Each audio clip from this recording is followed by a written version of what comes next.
Hello everyone, welcome back to my YouTube channel.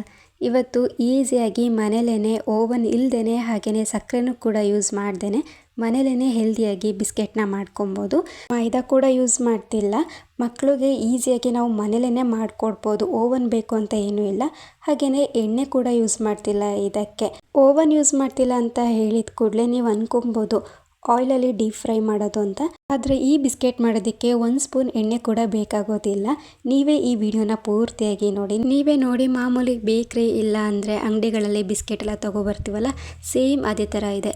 Taste ಕೂಡ same ಅದೇ ಥರ ಇರುತ್ತೆ. ತುಂಬಾ ಚೆನ್ನಾಗಿರುತ್ತೆ. ಮಾಮೂಲಿ ಬಿಸ್ಕೆಟ್ ಹೇಗಿರುತ್ತೆ ನೋಡಿ ಅದೇ ಥರ ಇದೆ. ಮೆತ್ತಗೆ ಈ ಥರ ಏನೂ ಇಲ್ಲ. ನಾರ್ಮಲ್ ಬಿಸ್ಕೆಟ್ ಹೇಗೆ ಬರುತ್ತೆ ನೋಡಿ ಅದೇ ಥರ ಇರುತ್ತೆ. ಇದನ್ನು ಹೇಗೆ ಮಾಡೋದು ಅಂತ ನೋಡೋಣ. ವಿಡಿಯೋನ ಎಂಡ್ವರೆಗೂ ನೋಡಿ. ಹಾಗೆ ನನ್ನ ಚಾನಲ್ನ ಸಬ್ಸ್ಕ್ರೈಬ್ ಮಾಡ್ಕೊಂಡಿಲ್ಲ ಅಂದರೆ ಸಬ್ಸ್ಕ್ರೈಬ್ ಮಾಡ್ಕೊಂಡು ನೋಡಿ. ನಿಮ್ಮ ಫ್ರೆಂಡ್ಸ್ಗೆ, ಫ್ಯಾಮಿಲಿಗೆ ಈ ವಿಡಿಯೋನ ಶೇರ್ ಮಾಡಿ. ಮೊದಲಿಗೆ ಒಂದು ಮಿಕ್ಸರ್ ಜಾರ್ನ ತೊಗೊಂಡಿದ್ದೀನಿ. ನಾನು ಸಣ್ಣದೇ ತೊಗೊಂಡಿದ್ದೀನಿ. ಅದಕ್ಕೆ ಒಂದು 10 ಬಾದಾಮನ್ನ ಹಾಕ್ಕೊಂಬಿಟ್ಟು ಒಂದೇ ಒಂದು ಏಲಕ್ಕಿನ ಹಾಕ್ಕೊಂಡು ಗ್ರೈಂಡ್ ಮಾಡ್ಕೊಬೇಕು. ಬಾದಾಮ್ ಜಾಸ್ತಿ ಏನು ಬೇಡ, 10 ಬಾದಾಮನ್ನ ಹಾಕ್ಕೊಂಡ್ರೆ ಸಾಕು. ಯಾಕಂದರೆ ಬಾದಾಮ್ ಹಾಕ್ಕೊಂಡ್ರೆ ಸ್ವಲ್ಪ ಟೇಸ್ಟ್ ಚೆನ್ನಾಗಿರುತ್ತೆ ಅಂತ ಹಾಕ್ಕೊಳ್ತಾ ಇದ್ದೀನಿ. ಡೈರೆಕ್ಟಾಗಿ ಹಾಗೇನೂ ಮಾಡ್ಕೊಬೋದು, ಬಾದಾಮ್ ಯೂಸ್ ಮಾಡ್ದೇ. ಬಟ್ ಹಾಕ್ಕೊಂಡ್ರೆ ಸ್ವಲ್ಪ ಟೇಸ್ಟ್ ಚೆನ್ನಾಗಿರುತ್ತೆ ಅಂತ ಹಾಕ್ಕೊಂಡಿದ್ದೀನಿ.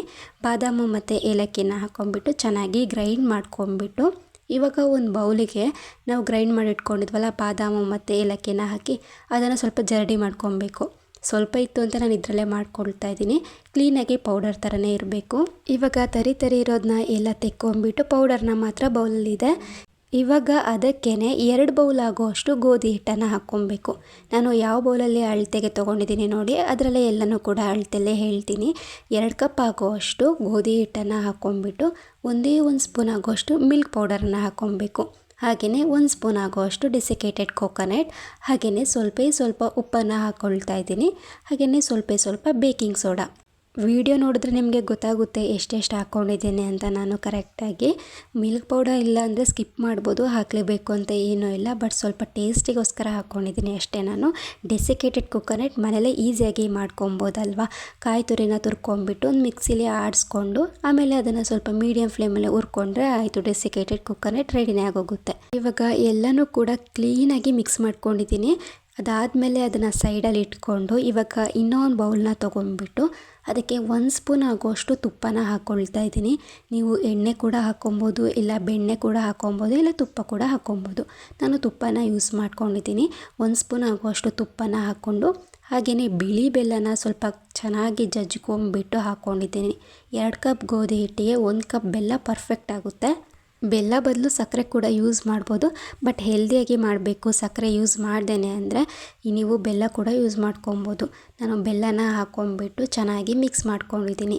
ಅದಾದಮೇಲೆ ತುಪ್ಪದಲ್ಲೇ ಒಂದ್ಸಲ ಚೆನ್ನಾಗಿ ಮಿಕ್ಸ್ ಮಾಡ್ಕೊಂಡಾದಮೇಲೆ ಸ್ವಲ್ಪ ನಾನು ಬೆಚ್ಚಗಿರೋ ನೀರನ್ನು ಹಾಕ್ಕೊಂಬಿಟ್ಟು ಮಿಕ್ಸ್ ಮಾಡ್ಕೊಂಡಿದ್ದೀನಿ.